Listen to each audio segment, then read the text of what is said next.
بسم اللہ الرحمن الرحیم۔ میرے سامنے دو ویڈیو آئی اور ان کے اندر ایک انڈیا کے بہت بڑے عالم ہیں حضرت مولانا ارشد مدنی صاحب، اور دوسرے کے اندر حضرت مولانا فضل الرحمان صاحب جو نکاح کے مجلس میں کھجور جو ہے وہ اچار رہے ہیں۔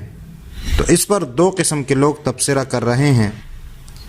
ایک قسم کے لوگ کہہ رہے ہیں کہ یہ ناجائز کام کیا ہے اور رزق کے جو ہے بے حرمتی اور بے ادبی کی ہے۔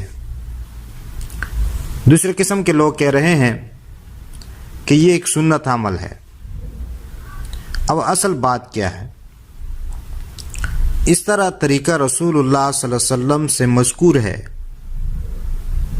لیکن وہ روایات ضعیف ہے، اور علامہ ظفر احمد عثمانی رحمہ اللہ نے بھی اعلاء السنن میں اس کا ذکر کیا ہے اور فرمایا کہ یہ روایت ضعیف ہے اور ان کے اندر انقطاع ہے۔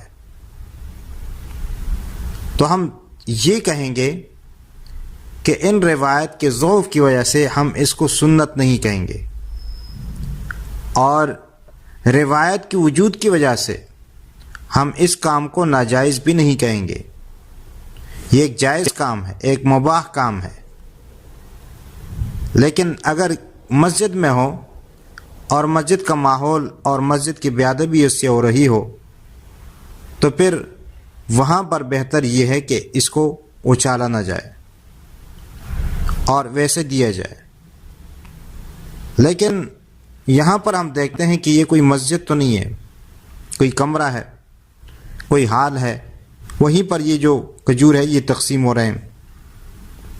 تو اس لیے دوسرے کی دشمنی میں اس حد تک نہیں جانا چاہیے کہ اس کے ایک جائز کام کو ناجائز کہہ کر اس پر تنقید شروع کر دے۔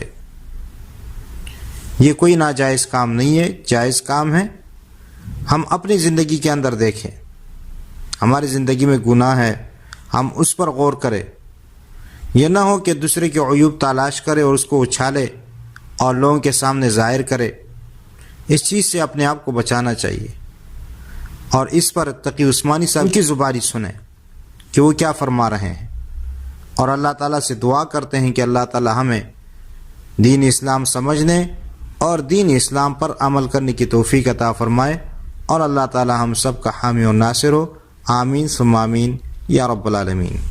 اپنے عیوب کی تو فکر نہیں، یہ خیال نہیں کہ میرے اندر کیا کیا عیب پائے جاتے ہیں، میرے اندر کیا کیا خرابیاں ہیں، اس کو کس طرح دور کروں۔ لیکن دوسروں کے عیوب پر فوراً نگاہ پڑ جاتی ہے، اور اگر نگاہ بھی نہ پڑے تو اس فکر میں رہتے ہیں کہ کچھ پتہ چلے، اگر کسی سے بھی کچھ تھوڑی سی مخالفت بھی ہے تو اس مخالفت کی وجہ سے اس کے عیوب تلاش کرنے کی فکر میں رہتے ہیں۔ اگر اللہ تبارک و تعالی ہمیں سلامت فکر عطا فرمائے، صحیح سوچ عطا فرمائے، تو ہمیں دوسروں کے بجائے اپنے عیوب پر نظر ڈالنی چاہیے۔ جو اپنی برائی سے بے خبر رہے اوروں کے ڈھونڈتے عیب و ہنر، بڑی اپنی برائی پر جو نظر، تو نگاہ میں کوئی برا نہ رہا۔